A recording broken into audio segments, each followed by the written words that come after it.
semua, kembali lagi dengan Miss Rosa di Montessori House Asia. Dan pada pagi hari ini kita akan melakukan morning talk ya. Kita sebentar tunggu Miss Dian. Oke, sebentar Miss Rosa akan kembali ya.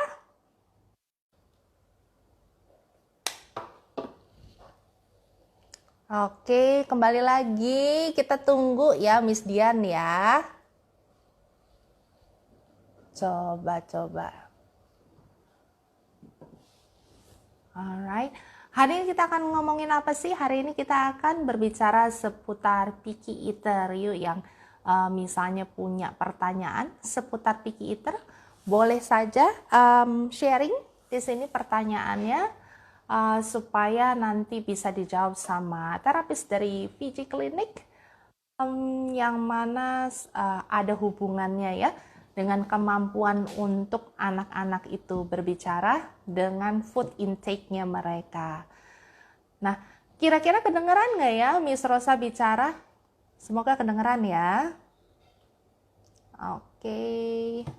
Coba saya panggil Miss Dian-nya dahulu.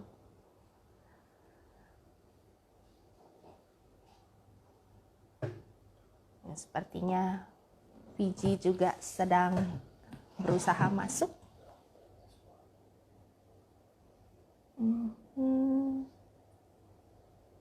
Ya. Baiklah. Mungkin ada pertanyaan buat Miss Rosa, boleh juga silakan diketik, nanti Miss Rosa jawab yang berhubungan misalnya dengan Montessori atau tumbuh kembang anak ya, boleh silakan. Dan hari ini tadi pagi Miss Rosa ada live di Instagram Little 3G 3 generasi, di mana moms boleh ikutan setiap hari Senin. Miss Rosa ada di sana jam 9 sampai jam 10 pagi. Miss Rosa akan main sama anak-anak, jadi anak-anak juga bisa untuk ikutan ya. Oke, belum. Nah, ini dia. Halo. Halo, Hai. Selamat pagi. pagi Miss, bertemu lagi kita. Thank you ya sudah berada bersama saya lagi, dan sepertinya keseruan hari ini akan banyak memberkati banyak orang juga karena Iya, masalahnya klasik mengenai anak dengan makan dan deg-degannya orang tua. Kok dia nggak mau makan ya? karena Ibu, kan berhubungan inilah sama gizi pertama. betul sekali. Ini ada Miss Dian di sini. Miss Dian boleh memperkenalkan diri dahulu, silakan. Iya, perkenalkan saya Miss Dian, saya terapis bicara dari VG Clinic, dan salah satu dari terapis bicara ini biasanya kita membantu anak dengan picky eater, seperti itu. Oke, ya jadi VG Clinic ini adalah rumah terapi yang mana mereka banyak sekali membantu anak-anak yang baik itu memiliki masalah-masalah apa aja nih biasanya, Dian? Sorry, sepertinya agak delay, saya boleh ganti jaringan sebentar? Boleh, oke. Sebentar ya. Kita tunggu Miss Dian sebentar, tidak apa-apa. Ya, dimana masalah makan itu saya rasa kita semua pernah mengalami, anak-anak entah itu mogok makan, susah makan ya. Tapi tadi Miss Rosa sudah lihat ada beberapa yang bertanya, tidak apa-apa akan masuk pada pembahasan dengan Miss Dian. Halo Iya, Miss Dian. oke. Halo, I'm Lebih back. oke? Iya. Oke, you're back now.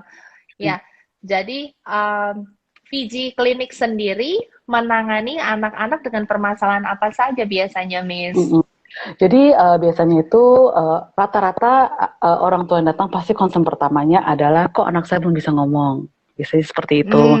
Atau kekhawatiran orang tua apakah memenuhi perkembangan tumbuh kembang. Jadi diceklah apakah sudah sesuai atau tidak gitu. Dan juga banyak juga yang masalah akademik. Jadi di SD susah catch up gitu ya. Kok kayaknya anak saya banyak les, diberitahu tidak bisa gitu ya. Atau yang salah satunya suka dengan kita, yaitu picky eater gitu. Itu Jadi dia ya.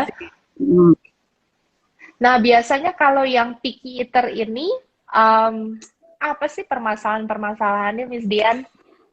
mhm. Apa Picky yang eater ini termasuk di picky eater itu sendiri? Kalau secara kita lihat gambarannya adalah anak uh, tidak punya motivasi makan. Kalau misalnya mereka mau makan pun, mereka kan cenderung memilih makanan-makanan tertentu gitu. Dan ada juga yang sampai gerakan tutup mulut, ada juga yang sampai hanya memilih makanan itu aja gitu. Kalau di luar dari list itu tidak mau seperti itu. Jadi masalah picky eater ini cukup luas gitu ya. Ada yang karena tekstur gitu. Ada yang karena kondisi ketika mereka makan gitu. Jadi sangat luas sekali gitu. Tapi kalau mulai disimpulkan secara sederhana, ya anak yang mengalami kesusahan dalam perihal makanan. Ya. Nah, picky eater itu sendiri apa ada batasannya, Miss? Oke, anaknya jadi picky eater kalau dia misalnya cuman makannya di bawah 10 jenis makanan atau pokoknya asal susah makan itu jadi picky eater. Jadi batasannya itu kalau misalnya persis seperti yang Miss Rosa bilang gitu ya, dia hanya limit pada 10 makanan yang itu aja gitu. Itu kita sebutnya lebih ke problem eater sebenarnya, itu yang agak dangerous. Itu agak dangerous. Kenapa tuh, Miss? Karena kan ketika dia hanya membatasi pada 10 list makanan, gizi-gizi itu aja yang terekspos gitu. Sedangkan kan gizi itu tidak hanya protein, tidak hanya lemak, tidak hanya karbohidrat, tapi ada juga namanya zinc, ada juga magnesium, zat besi gitu ya, berbagai jenis vitamin. Begitu luas sampai kita sendiri pun tidak tahu lagi mineral apa saja gitu kan. Kayak ada dari DHA gitu kan dan yang lain-lain. Jadi untuk supaya memenuhi semua gizi-gizi yang nama-nama mineralnya saja kita tidak tahu gitu ya, tentu saja diekspos dengan berbagai jenis makanan yang berbeda gitu. Nah, kalau misalnya anak hanya makan itu aja, ya bagaimana dengan gizi-gizi tidak ada pada makanan tersebut. Jadi problem eater ini adalah satu kondisi di mana anak-anak sulit untuk beradaptasi untuk mengambil makanan selain yang list yang biasanya dia kasihkan orang tuanya berikan ke dia ya. Nah, makanya betapa pentingnya kita sebagai orang tua kita juga mengetahui mengenai hal ini. Apakah anaknya ya udah cuma punya 10 list dan kita merasa ya udah yang bisa dia makan ya hanya 10 itu saja. Ya, kalau menurut pandangan Miss Dian, bagaimana dengan sikap kita sebagai orang tua untuk menghadapi anak-anak ini? Jadi kalau yang memang cukup dangerous itu ya 10 list itu gitu ya, berarti kan sudah harus konsultasi ke dokter gizi. Kalau bagi saya gitu ya, karena kan memenuhi kebutuhan gizinya kan harus putar otak gitu. Sedangkan kan kita juga tidak mau hubungan attachment antara orang tua dan anak ini buruk kan. Ketika kita memaksakan makan, mereka kan merasa kayak mama saya ancaman gitu, memaksakan saya makan. Iya. Karena kan tidak menyenangkan. Ya, kalau bagi saya kalau udah 10 hanya list itu aja, lebih baik konsultasikan ke dokter gizi. Tapi kalau misalnya dia hanya picky eater berdasarkan hal-hal tertentu. Misalnya karena bau-bau yang strong, atau misalnya karena tekstur, atau misalnya karena keras dan lembutnya gitu. Nah, kita boleh variasikan. Misalnya anak kita itu memilih makanan dari sesuatu yang tidak sukanya amis gitu ya. Ya berarti kita boleh ikan, tapi kita perbanyak di bagian daging. Seperti itu. Itu yang masih picky eater yang aman untuk masalah gizi. Seperti itu. Jadi harus pintar-pintarnya orang tua untuk mencari cara supaya di pilihan-pilihan yang mereka senang tapi bisa kita variasikan, karena mungkin mereka menghindari mungkin rasa yang terlalu strong. Halo, atau mungkin Miss menghindari Dian? Halo, Miss Oke, Dian, ya. agak terputus-putus. Oh, saya terputus-putus. Saya ulang dari mana? Sorry. Boleh Atau diulang saya dari ken- kenapa Miss Dian? perlu saya ganti jaringan lagi? Nah, sekarang sudah jauh lebih oke sih. Oh, sekarang Sekarang lebih sudah oke jauh ya. lebih Mm-mm. oke. Oke. Saya Dari perlu ulang mungkin dari. yang terakhir Mm-mm. saja. Mm-mm. Boleh dari Ya, yang terakhir saja, Miss. iya, jadi boleh kita notice gitu ya, mereka tidak suka karena apa? Karena bau, karena tekstur, karena kekerasannya gitu. Jadi kalau kita mempertimbangkan dari faktor gizi, ya kita mungkin bisa variasikan gitu. Kita harus kreatif gitu. Kalau misalnya keras, ya Hmm, kita hmm, lembut, meskipun itu bukan suatu solusi, ya kan? Kalau untuk solusi gizi ya hmm, itu solusi, tapi kan kita juga perlu memperbaiki fondasi-fondasi atau akar-akar permasalahannya. Seperti itu. hmm, hmm, hmm.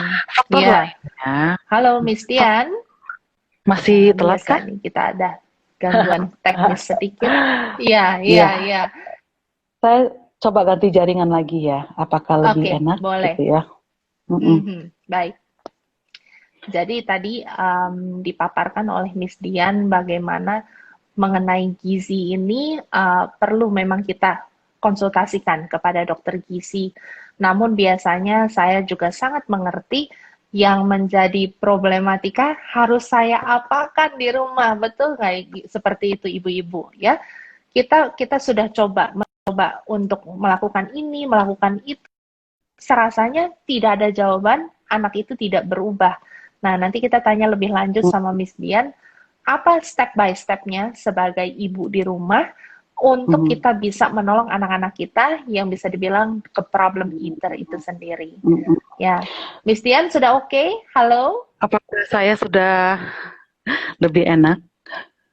Lebih enak sih ya. Yang ini Iya. sepertinya tidak Mm-mm. terputus-putus. Oke. Uh-uh. Jadi Miss Dian, tadi pertanyaan saya adalah Mm-mm. apa tipsnya dari Miss Dian sendiri Mm-mm. untuk kita sebagai mama, sebagai orang tua di rumah menghadapi anak-anak yang picky eater ini sendiri. Mm-mm. Kalau Uh, misalnya kita bawa ke Fiji kan gampang ya Miss Dian iya. tolongin gitu. Tapi kan ternyata anak-anak tinggalnya kan sama kita jauh lebih Mm-mm. lama daripada Iya. kita bawa ke Fiji. Mm-mm. Nah, di rumah ini harus diapain sih? Itu pertanyaan yang Mm-mm. sangatlah klasik juga tuh Miss Dian. Mm-mm. Jadi kita selain tips bagaimana kalau kita balik sedikit gitu ya, apa sih faktor utamanya gitu ya? Apakah karena motivasi anak mencari makan, jadi tidak pernah merasa lapar? Oke. Bisa jadi faktor itu, bisa jadi faktor anak merasa makan itu tidak menyenangkan. Karena di bagian otak gitu ya, ketika untuk anak-anak yang masih lebih kecil, mereka masih menggunakan limbic system, di mana mereka merasa sesuatu yang tidak menyenangkan merupakan ancaman, sehingga respon saya adalah kabur atau menyerang, seperti itu. Jadi itu respon dari otak untuk mempertahankan hidup. Ataukah karena masalahnya Hmm. sensori, gitu ya, memang ada hal-hal tertentu yang membuat mereka lebih sensitif. Dan juga Mm-mm. hal lainnya adalah apakah ada refleks-refleks tertentu yang membuat anak tersebut lebih susah gitu. Misalnya gag refleks yang berlebihan, yaitu refleks muntah yang berlebihan. Jadi kena sedikit gag refleksnya Hmm. langsung weh gitu. Mm-mm. Kalau refleks Mhm. di belakang, kalau kita sikat gigi di bagian Mm-mm. yang agak belakang, kalau kita kesentuh sedikit ada keinginan untuk weh, nah bisa jadi itu yang terlalu oversensitif. Jadi ada begitu banyak Hmm. uh, faktor-faktor penyebabnya. Tentu saja ya kita harus memperbaiki dari faktor-faktor penyebabnya pertama dulu, karena kan itu fondasinya gitu. Nah, kita Hmm. berbicara tips ya, kita membuat anak merasakan tubuhnya sendiri dulu. Karena Hmm. sebagai orang Hmm. tua kita kan punya rutinitas ya, jam 12 sudah langsung sudahin makanan dan yang lain-lain gitu kan. Jadi udah on Iya. the spot, anak sudah seperti raja dilayani gitu ya. Ayo sini makan dan yang lain-lain dengan sendirinya. Kita jarang memberi kesempatan anak merasakan tubuhnya lapar. Hmm. Seperti itu. Hmm. ketika dia merasa ada yang tidak enak, saya tidak mau merasakan rasa tidak enak ini lagi. Apa solusinya? Itu kan Mhm. butuh pengalaman. Butuh pemahaman ya di sana. Butuh pemahaman dan pengalaman. Kemudian buatlah aktivitas makan itu menyenangkan dan bukan suatu ancaman. Mhm, mhm, Kalau dari uh, orang tua pasti punya faktor anak pengen membuat anak mendapatkan gizi yang baik, mhm, sehingga kecenderungan kita adalah memaksakan anak harus menghabiskan makanan atau makanan yang hmm, tidak suka seperti itu. Dan hmm, juga ketiga adalah kita coba cek satu persatu sensori yang berhubungan dengan mulut ini gitu, yaitu hmm, apakah dari pengamannya, dari rasanya, dari teksturnya, atau dari jenis kekerasannya. hmm, Seperti itu hmm, baru hmm, kita perbaiki sesuai dengan sensori yang bermasalah tersebut. hmm. Oke. Nah, itulah ibu-ibu di mana ternyata ya jawaban Miss Dian ini sama seperti yang saya bayangkan dan saya pikirkan bahwa kita perlu memberikan anak-anak ruang untuk mereka itu bisa merasakan dirinya sendiri. Ya, ini ada di salah satu indera introception ya, Miss Indra ya, Iya, Miss yes, Dian ya, iya. introception di mana kamu punya punya tahu ini rasanya lapar, ini rasanya haus, dan ternyata itu harus terus apa pakai repetisi ya.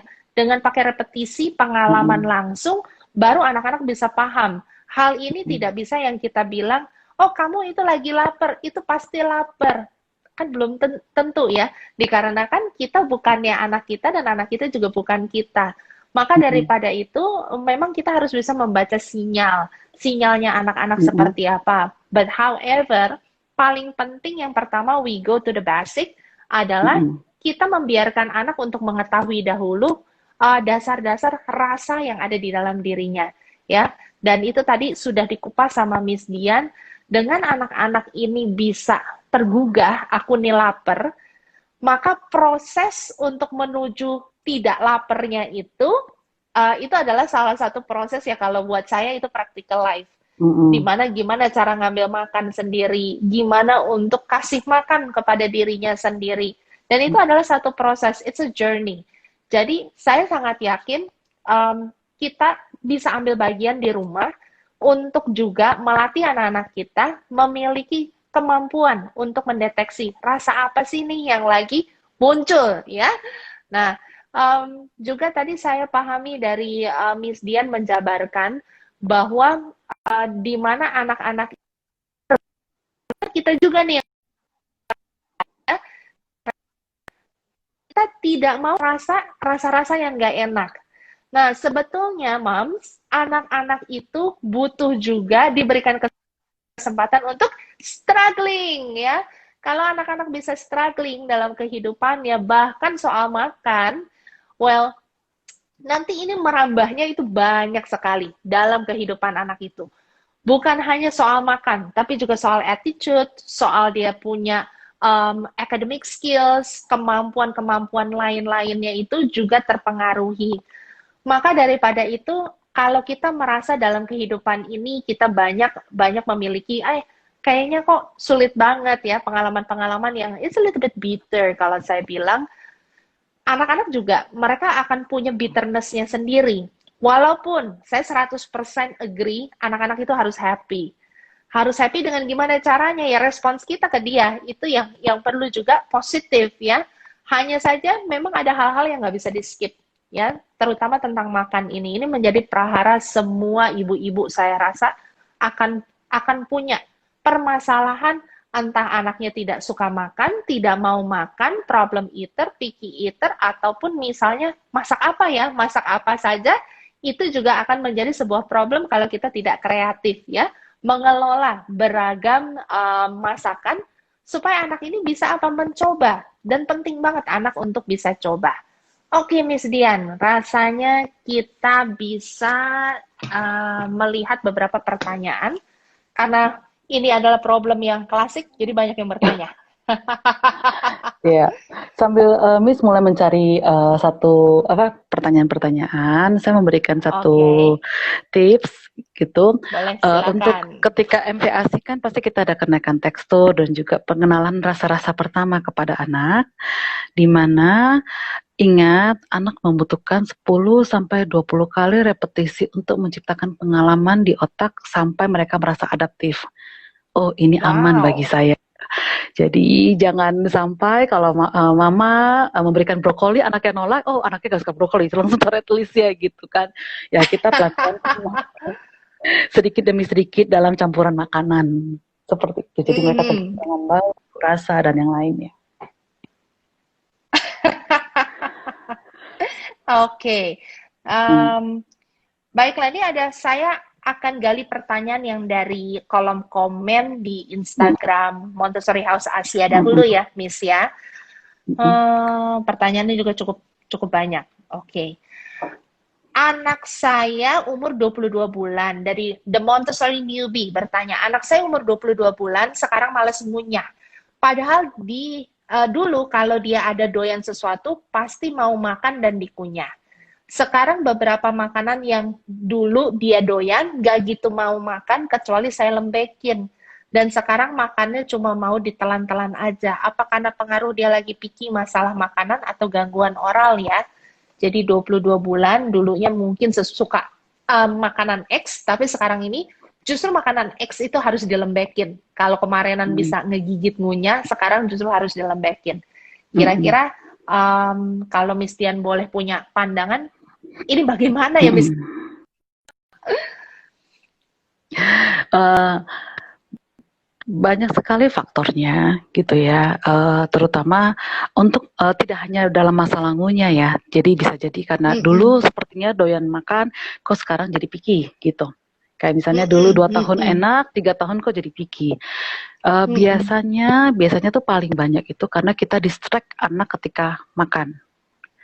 Jadi dengan main, Mm. dengan TV, dengan gadget supaya mereka cepat makannya sehingga mereka melupakan pengalaman itu. Sehingga ketika Mm. rasa kunyahan gitu ya, mereka jadi pudar memori itu kalau boleh dibilang gitu. Karena kan Mm. Mm. sekarang kayak udah selesai gitu. Jadi pengalaman makan ini tidak prosesnya itu ada namanya working memory. Jadi proses Mm. gerak, proses rasa, proses ini kan makan itu suatu hal yang kita tidak pakai pikir, udah langsung cepet gitu ya. Nah, Mm. hal-hal ini pengalaman-pengalaman ini mungkin ke distract dengan hal-hal yang ketika mereka makan, mereka diberikan mainan dan juga TV, itu satu. Yang Mm. kedua, menyuapkan anak makan, ya kan? Mm. Memang kita suap gitu ya, karena kan kemampuan motor untuk pegang sendok ini kan biasanya baru muncul di 1 tahun, 18 bulan gitu lebih bagus, 2 tahun itu lebih mantap gitu kan. Nah, Mm. pengalaman mereka dari tangan ke mulut ini kan berhubungan dengan motivasi saya sendiri, mengenyangkan diri saya sendiri, Mm. seperti itu. Mm. Mm. Jadi, sama seperti orang dewasa gitu ya, kita orang dewasa saja, ketika kita sudah makan, terus tiba-tiba ada orang nawarin kita makan, tapi langsung sodorin ke mulut, ini makan gitu. Kita kan langsung kayak, Mm. apaan sih? Nah, anak-anak juga bisa hal yang seperti itu. Oh, Jadi oke. harus Jadi, lagi banyak faktor lainnya sih. oke. Jadi memang perlu ada observasi lebih lanjut ya, Mm, Miss ya, di mana memang tidak tidak langsung serta merta kita bisa bilang, oh anaknya jadi picky eater. Tapi mm, kita harus lihat juga kondisi di rumah, bagaimana cara sekarang ini budaya makannya ya. mm. Ternyata hal-hal tersebut juga sangat perlu untuk diperhatikan. Oke. Baiklah, semoga bisa menjawab pertanyaannya. Dan pertanyaan berikutnya, some of my students in kindergarten, they prefer to eat only rice when we have lunch together because they don't like the food. Bagaimana cara untuk mengatasi agar mereka mau makan lauknya? Ini kan ada tipikal anak yang cuma makan nasi doang aja, ya, Mm. tidak mau makan Iya. lauknya. Nah, pandangan Miss Dian bagaimana dengan anak-anak seperti ini? Ya, cukup banyak anak yang hanya prefer nasi saja tanpa lauk. Itu biasanya boleh dicek penciumannya mereka, olfaktorinya mereka, gitu. Apakah tinggi, gitu ya, hypersensitif, dan juga rasa. Karena kan kalau nasi boleh dibilang bau dan rasanya itu cukup soft, gitu. Dan kemudian hubungan dengan taktil, karena kan kalau kita hanya makan satu jenis makanan, teksturnya tidak aneh-aneh. Dan juga yang tidak butuh yang extra effort. Seperti itu. Makanya mereka akhirnya cenderung makan nasi karena itu aman buat mereka. Karena kan itu yang paling sering diekspos ke mereka kan. Iya, betul sekali ya. Jadi sehingga ada bisa kita lihat anak-anak memang lebih prefer makannya nasi aja. Nah, seperti tadi sarannya Miss Dian untuk Downry ini, bahwa bisa anak-anak tersebut memang lebih diperhatikan mereka punya indera penciumannya. Sehingga bisa aja taking notes, tetapi balik lagi karena kita bukanlah seseorang yang memiliki kapasitas untuk menilik anak tersebut, ya akan lebih baik apabila anak tersebut di-refer ke kemana nih Miss Dian? Ke psikolog anak kah? Atau bisa langsung ke terapis itu sendiri? Dalam hal ini biasanya kita bekerja sebagai tim karena masalah pikiter ini itu sangat luas sekali gitu. Satu, berhubungan dengan sensori, kedua, pengalaman menyenangkan tidak menyenangkan. Oke, sorry tadi reconnecting karena sinyal Iya, nggak apa. Iya, ya. iya, nggak apa-apa. Ya, Jadi kalau ditanya apakah ke satu bidang tertentu, bagi saya kita bekerja sebagai tim. oke. Karena Jadi, kan, gimana kan Miss ada Dian? bagian, Silakan. ya kan ada bagian sensorinya, ada bagian pengalaman menyenangkannya, ada juga bagian gizinya. Jadi ya cukup luas sebenarnya. Tapi diobservasi dulu gitu ya, datang ke klinik tumbuh kembang, diobservasi sampai sedetail mungkin, sehingga kita perbaiki bagian faktornya. Apakah saya delay? Iya, sedikit, tidak apa-apa. Iya. Ya, jadi apabila ibu-ibu mengalami permasalahan seperti Downry ini yang sharing permasalahannya di Instagram, bahwa bisa juga mengkontak tadi ada dokter tumbuh kembang, nanti bisa juga ke psikolog anak, ke terapis. Jadi carilah satu wadah yang memang memiliki assessment itu dari beberapa profesi tersebut, ya, karena akan lebih menyeluruh juga dari bagian dokter, dari bagian psikolog, dan dari bagian terapis. Dan apakah Fiji memiliki service seperti ini, Miss Tian? Ya, kalau dari kami biasanya itu kami akan observasi dulu. Observasi jika kami merasa ini yang cukup riskan yang tadi saya bilang bahwa ini sudah menyangkut gizi, pasti kita akan refer ke dokter gizi. Seperti itu. Tapi kalau misalnya kami akan memberikan semua aspek dan memberitahukan kepada orang tua apa saja yang perlu diperbaiki dan apa saja intervensinya. Seperti itu. Tips untuk di rumah. Jika perlu sampai harus intervensi dalam bentuk terapi, nah kita juga pasti akan memberitahu. Baiklah. Oke, Miss Tian, kita masuk lagi ke pertanyaan berikutnya.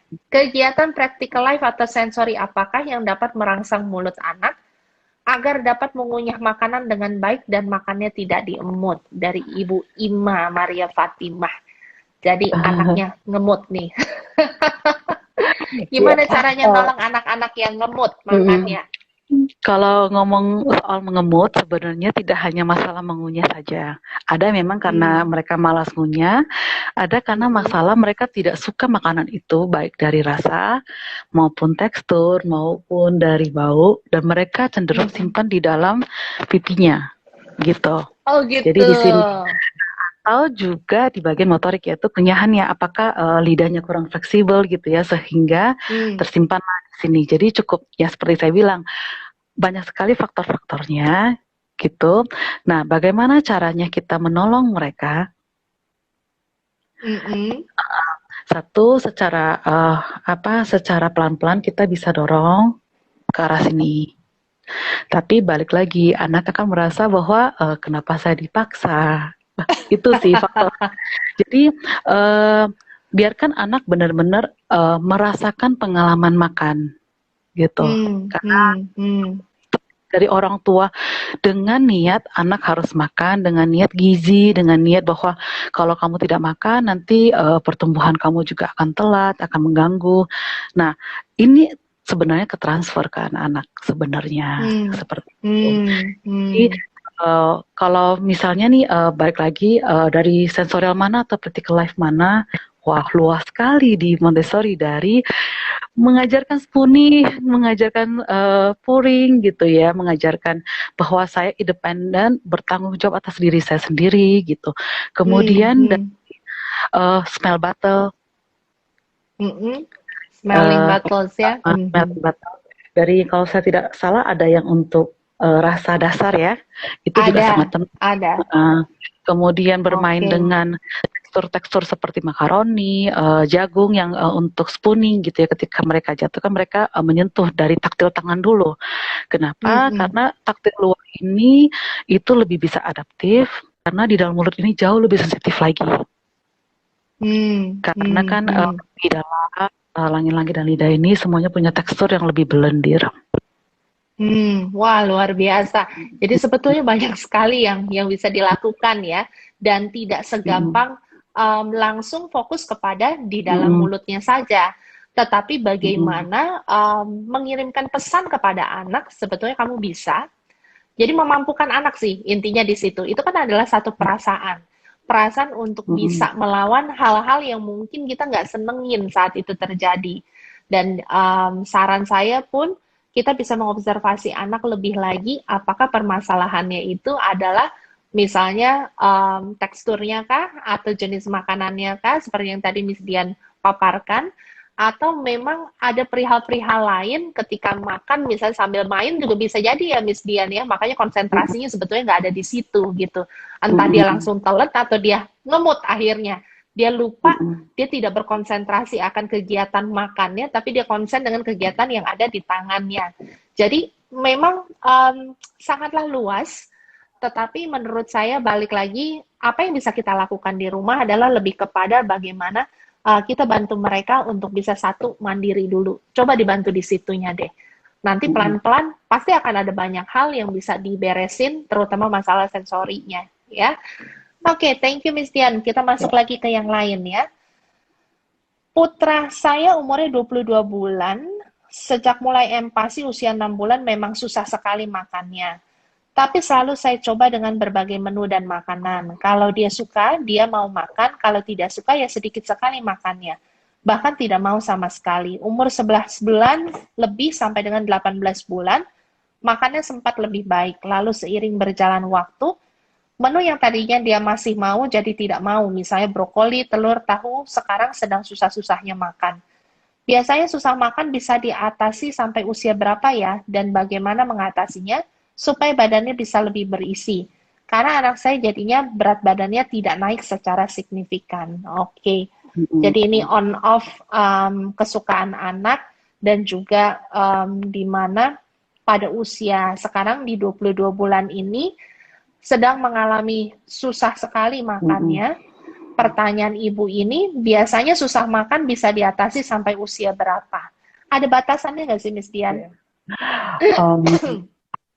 Kalau mau membahas lebih jauh tentang picky eater ini sebenarnya sangat-sangat jauh gitu, sangat-sangat jauh. Bisa sampai dari masalah apakah kita memberikan kesempatan anak merasakan lapar dulu baru kita kasih dari bayi, atau kita sudah punya jadwal. Apakah kita langsung menyodorkan botol susu ke dalam mulutnya? Atau misalnya ketika kita breastfeed, apakah langsung diberikan kepada mulut bayi, atau kita memberikan kesempatan mereka untuk mencari yang kita sebut dengan routing. Jadi bibir ini akan mencari puting ibu, itu kan berhubungan dengan motivasi makan. Termasuk juga ketika meskipun ya ada beberapa ibu yang asinya kurang, akhirnya pakai botol susu, apakah botol susu itu dirangsang-rangsang dulu sampai dia cari gitu. Itu kan berhubungan dengan motivasi makan. Sehingga ya kelihatan ketika 6 bulan ya itu mulai kok anaknya nggak suka makan, secara baru menyadari gitu. Sedangkan dulu kan karena udah masuk cairannya udah keluar mau nggak mau minum gitu kan. Jadi harus sangat berhati-hati karena fase-fase picky eater ini bisa menciptakan pengalaman psikologi yang akan terbawa sampai ke masa depan. Karena motivasi mencari makan adalah kebutuhan dasar, memenuhi kebutuhan dasar. Motivasi ini saja tidak ada, bagaimana motivasi ketika mereka besar, motivasi belajar, motivasi kerja, seks gitu. Karena jadi jangan sampai karena kita sibuk memperbaiki masalah-masalah picky eater ini, kita lupa gitu bahwa mereka harusnya berkembang secara natural. Oke.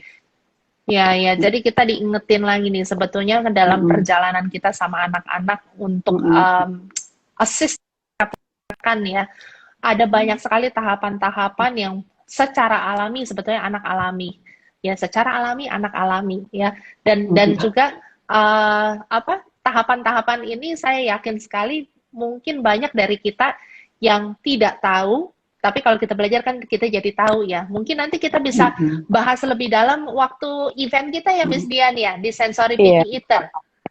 Iya, di situ jadi, pasti akan lebih dalam karena kan lebih terstruktur, lebih banyak teori yang akan diberikan, lebih banyak faktor yang kita harus cek gitu. Yang seperti mami-mami yang sudah mengirimkan pertanyaan pasti berasa ya, kok jawabannya gak ada satu jawaban gitu.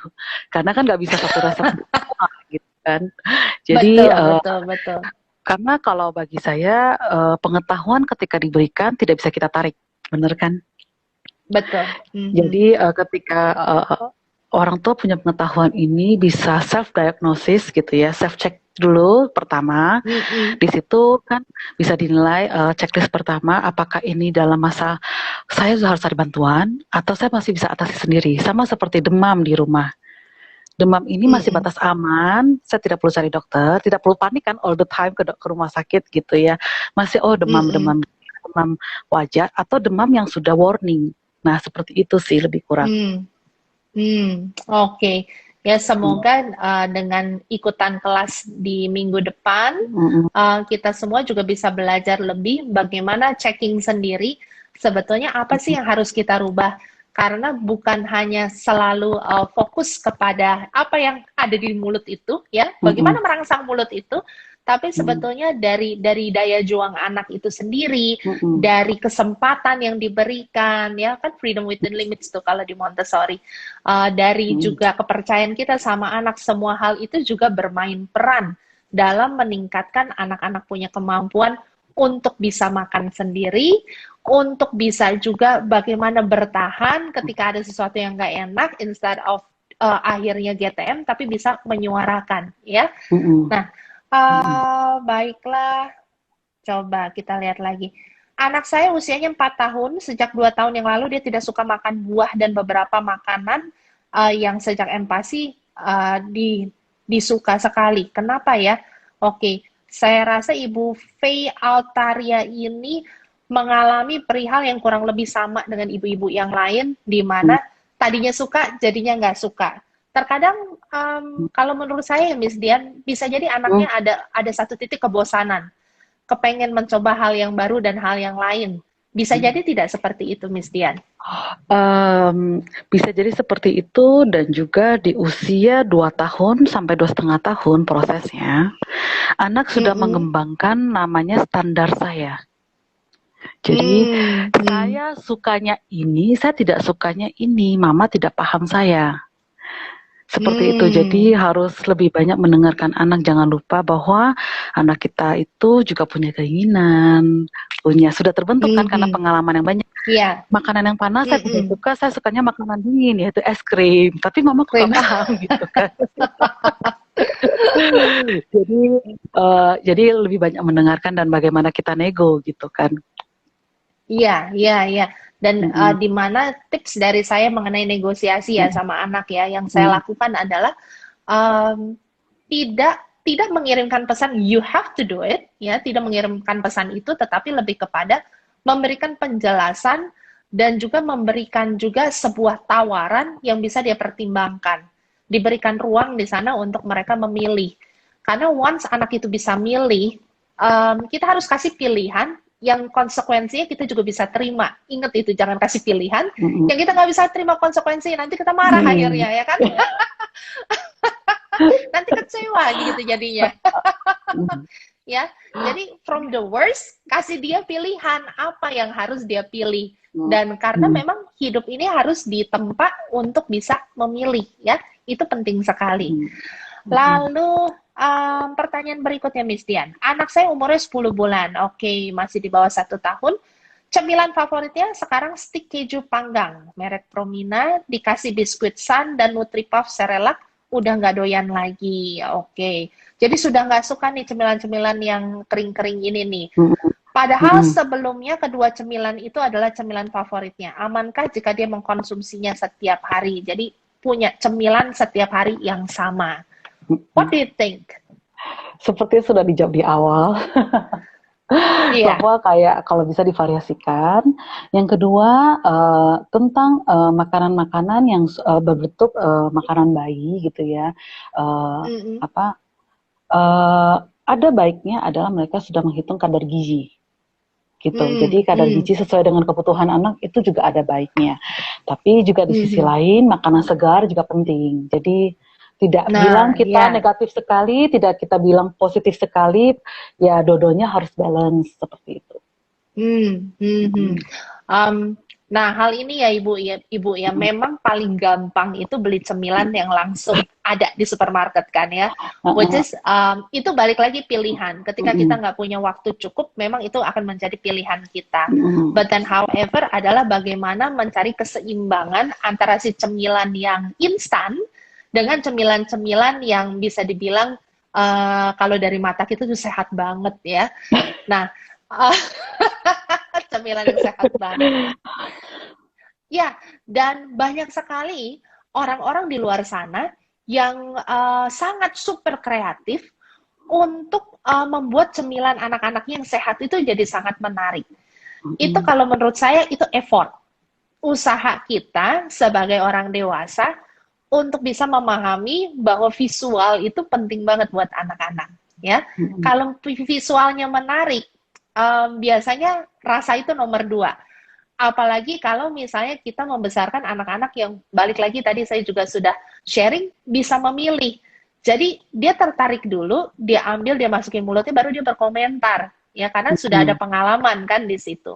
Nah inilah yang ingin kita tumbuhkan juga di anak-anak, semua anak-anak yang ada di Indonesia maupun yang di luar Indonesia, bahwa coba dulu yuk. Jangan sampai anak-anak tidak mau coba dahulu. Jadi variasi itu seperti yang Miss Dian bilang tadi sangatlah benar ya. Perlu kita pikirkan variasinya. Kalau sekarang ini lagi suka banget sama satu brand, satu merek, tetapi jangan lupa tiap hari itu kalau menurut saya jangan juga tiap hari. Misalnya hari ini A, ya besok B. Terus cemilan sehatnya jangan lupa untuk dimasukkan. Oke? Yuk kita lihat lagi Miss Dian, ini sudah banyak tanya di sini. Anak saya, oh sebentar, anak saya 13 bulan. Sejak 12 bulan, anak saya tidak suka memegang makanan, finger food, karena sepertinya tidak suka kalau tangannya kotor. Apakah hal tersebut akan berdampak pada kemampuan makannya? Oke, ini sepertinya masuk ke sensori taktil nih Miss Dian nih. Mm-mm. 13 Jadi, bulan. jadi ada integrasi antara tangan dan mulut dari awal. Yaitu kita bisa lihat ketika USG anak ada thumb sucking dari kecil. Benar kan? Oh, Jadi, ya. jadi sebenarnya dari kecil itu anak itu sudah belajar bahwa makanan ini bisa memuaskan mulut saya dari awal, gitu. Nah, kenapa dalam cerita ini kan bagus ya, gitu ya, dari kecil sudah finger food dari tangan ke mulut, gitu ya. Tapi kenapa 13 bulan ini tiba-tiba stop? Ya kita balik lagi, Hmm. apakah penyebabnya, apakah pernah punya pengalaman mama mungkin agak maksa makan sehingga dia kayak merasa makan itu tidak menyenangkan, mungkin sudah Hmm. terpapar screen atau permainan Hmm. lain, mungkin juga tumbuh Hmm. gigi. Kita juga tidak tahu, Hmm. harus dicek satu-satu faktor penyebabnya. Hmm. Atau Hmm. Hmm. karena dia sudah lebih aware, jadi dia merasakan kayak taktil ini saya tidak suka gitu. Ada juga yang Oke. bilang 12 bulan ke bawah nggak masalah, 13 bulan tiba-tiba jadi jijikan dan yang lain-lain gitu. Nah itu di Hmm. kognitif mereka kan sudah berkembang. Mereka sudah kayak, aku tidak suka gitu. Jadi Oke. bisa saja berkembang gitu. Ya, ya. Jadi Mm-mm. perkembangan-perkembangan seperti ini nih ya, ibu-ibu ya. Mm-mm. Anak tumbuh, dia memformasikan dirinya sendiri Mm-mm. dengan mengambil pengalaman dari lingkungannya, yaitu dari responsnya kita. Jadi jangan sampai Mm-mm. kita lupa bahwa kenapa ya kok dia jadi jijian itu? Apakah ada respons dari kita yang Mm-mm. mensinyalkan hal itu? Walaupun mungkin Mm-mm. kita berasa nggak pernah deh ngomongin bahwa ih jijik atau gimana, nah ya kan? Atau misalnya dia lagi pegang sesuatu, terus menurut kita itu tuh kotor banget, itu menurut kita. Mm-mm. Padahal mungkin dia lagi explore ya, tiba-tiba langsung kita lap tangannya di situ. Nah, kegiatan-kegiatan yang repetitif seperti ini nih biasanya yang mengirimkan sinyal ke anak itu nggak boleh, itu jijik banget, itu rasanya nggak enak dan lain-lain ya. Maka daripada Mm-mm. itu kalau bisa sampai mengganggu berdampak pada kemampuan makannya, ya menurut saya bisa aja gitu. Akan berakhirnya ke sana, akan ada gangguan, akan ada kesulitan karena tadi Miss Dian juga sudah memaparkan bahwa ikatan yang sangat erat antara taktil dengan kemampuan untuk di dalam mulutnya ya untuk bisa terima Mm-mm. beragam tekstur itu sendiri. Nah, Miss Dian ada pertanyaan yang sangat menarik buat Miss Rosa, ini menarik banget nih. Ibu Yulia, kalau makan sambil kejar-kejaran, wajarkah Bu? Gimana cara mengatasinya? Umurnya 26 bulan ya.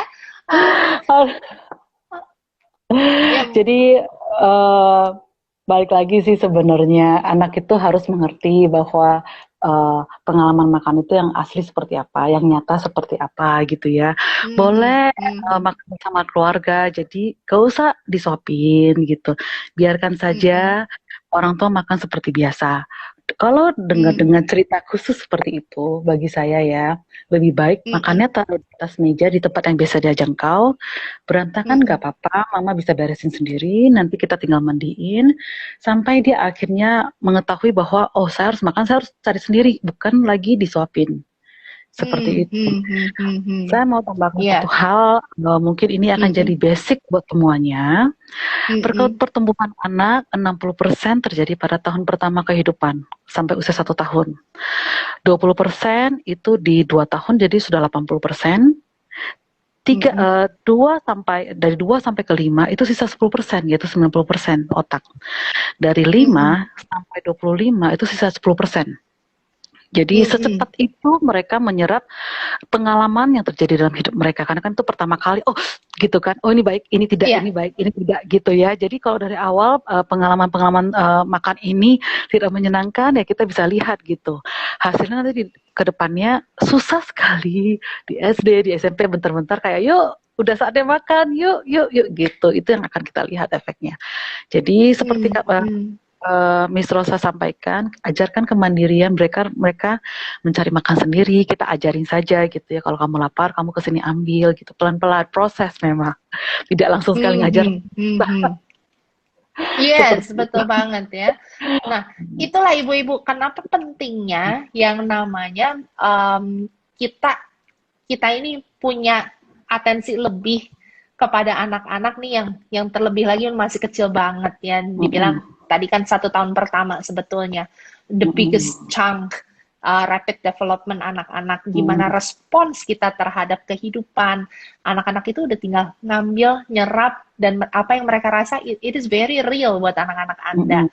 Maka daripada itu, kenapa di usia-usia 1,5 tahun, di usia 2 tahun makan itu pakai kejar-kejaran, itu karena kita membiarkan, ya Mm-mm. kita yang membiarkan. Banyak kok saya melihat juga, bukan ibu Mm-mm. sendiri nih yang punya Mm-mm. anak mungkin dengan situasi tersebut, tapi banyak anak di luar sana yang punya situasi kalau nggak dikejar dia nggak makan. Tapi saya akan selalu balikin lagi ke hal yang basic. We allow them to be like that. Di situ. Ya, memang it's a bit painful untuk kita ngelihat anak kita nangis ya. Terus makannya susah. It's a painful journey yang mana harus ya ngalamin hal ini. Tetapi dalam belajar harus ada pengulangan, harus ada penjelasan, harus ada keikhlasan juga di sana. Ya, dan kita selalu harus bisa berpikir akan ada waktunya satu saat ini akan stop dan akan ada perubahan. Jadi all in our mindset juga nih ternyata. Ya, kalau kita misalnya bisa membenahi dulu mindset kita siapin dulu nih mental kita bahwa oke, dia pasti nangis, dia pasti ngeberantakin, dia pasti ini. Kan tadi saya bilang berikan pilihan, tapi konsekuensinya kita udah tahu dan kita mau untuk menanggung konsekuensi tersebut, ya. Yang mana untuk anak-anak kita belajar. Jadi ibu-ibu, the choice is yours di sini maunya bagaimana, ya. Oke, kira-kira berapa lama kondisi anak yang sulit makan tersebut sehingga kita perlu untuk bertemu ke ahli untuk di assessment, Ibu Ayu Dwi? Berapa lama nih Miss Dian kira-kira sampai kita kayaknya memutuskan kayaknya harus deh ini untuk pergi di assess? Jadi sebenarnya orang awam lah, saya bilangnya orang awam itu lupa bahwa kita itu mengejar hasil akhir gitu. Sedangkan ternyata banyak hal yang kita lupakan. Misalnya pengalaman sensori motor itu 1-2 tahun pertama itu sangat-sangat penting sekali gitu. Kalau kita lewatkan, kita bisa ajari lagi gitu di usia-usia berikutnya. Tapi akan lebih challenge gitu. Jadi sedini mungkin mencari solusi, karena kan kadang-kadang seperti saya gitu ya, kalau bukan bidang profesi saya, misalnya ada hal misalnya tentang otomotif gitu, saya kan juga tidak bisa membereskan sendiri, saya butuh orang lain seperti itu yang melihat ini apa yang bisa saya lakukan dari sisi saya, apa yang saya butuh dari bantuan ahli gitu, supaya ya lebih ekspres. Itu satu. Yang kedua, pengalamannya juga pasti beda seperti itu. Jadi bagi saya tidak ada rentang waktu khusus, tapi secepatnya lebih baik gitu. Dan kemudian ada faktor lainnya. Ada faktor lainnya adalah karena mama terbiasa untuk menyuapi, terbiasa untuk harus habis, terbiasa untuk ayo makan, bujuk dengan segala cara, pasti kan sudah ada rasa dari anak. Kenapa sih mama saya harus memaksa saya dimakan? Ada yang seperti itu, dan kami juga menyupai banyak sekali gitu. Mereka tidak akan mengucapkan, tapi kita bisa lihat dari observasi gitu. Jadi setiap kali melihat dengan makanan, mereka sudah makanya mulailah aksi gerakan tutup mulut gitu ya, aksi di mana rewel, lari, itu kan bentuk responnya mereka sebenarnya untuk menceritakan ini tidak menyenangkan. Jadi paling efektif yang kami rasakan gitu ya adalah ditangani oleh orang lain dalam hal ini. Misalnya dalam hal terapis gitu ya, kita biasanya menciptakan picnic play gitu, anak merasa makan itu menyenangkan lama-lama. Jadi efeknya kan terasa di rumah gitu. Nanti kita juga berikan tips di rumah dari mama itu, stop untuk melakukan ini, tapi melakukan ini. Jadi stop memberikan mereka makan, justru orang tua makan saja di depan mereka, tapi stop mereka makan. Jadi mereka yang cari mama, misalnya seperti itu, tergantung case. Jadi ada hal-hal memang harus meminta bantuan orang lain supaya rantainya terputus dulu lah, untuk makan tidak menyenangkan di situ sih. Jadi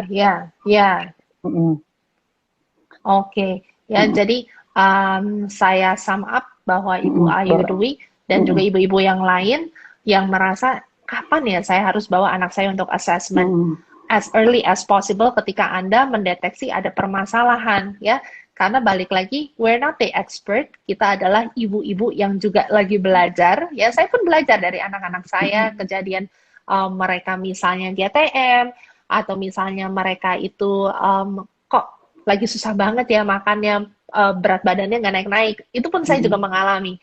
Tapi karena kalau kita tanggap, kita kan punya worry, kita punya khawatir, nggak apa-apa untuk kita coba tanya kepada ahlinya, baik itu misalnya ke dokter anak, ataupun misalnya kita ada mau konsultasi ke psikolog anak, dokter tumbuh kembang, it's totally fine, nothing's wrong dengan pertanyaan-pertanyaan Anda kepada mereka, ya. Nah, Miss Dian, ada yang bertanya dari Michelle, Fiji menyediakan konsultasi online tidak? Iya, untuk sekarang kami menyediakan konsultasi online, di mana justru bagi kami sangat efektif gitu. Memang kalau kita tangani secara human interaction langsung ada bedanya, secara online ada bedanya. Tapi justru kami juga melihat bagus juga karena kita melihat interaksi ibu dan anak secara natural di rumah. Dan kita juga memberikan pendampingan secara nyata dari terapis ke orang tua sehingga orang tua langsung dapat feel-nya gitu. Ini kan orang tua akan dapat feel, rasakan dan dipegang seumur hidup gitu. Ya, jadi ada plusnya ada minusnya juga seperti itu. Tapi saya melihat lebih banyak plusnya sih. Oke, luar biasa ya. Jadi dengan pendampingan di rumah secara online ini pun sebetulnya kita melakukan langsung sama anak dan kita juga berinteraksi langsung sehingga kita juga belajar bagaimana caranya berkomunikasi berhadapan dengan anak-anak kita, which is that is very positive, Miss Dian. Ya, terakhir nih dikarenakan waktu juga. Miss Rosa mengucapkan terima kasih untuk yang sudah join. Thank you juga Miss Dian. Mungkin ada yang mau disampaikan terakhir Miss Dian, silakan.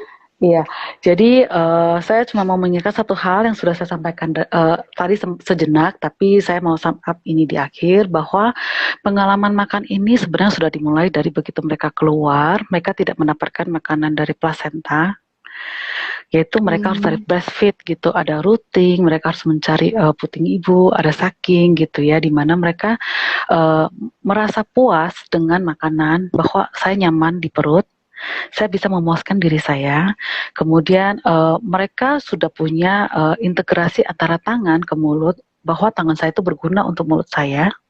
Jadi dari hal-hal dasar sampai nanti MPASI, sampai nanti makan seperti orang dewasa, kita harus ingat di dalam mind kita bahwa anak harus punya motivasi sendiri.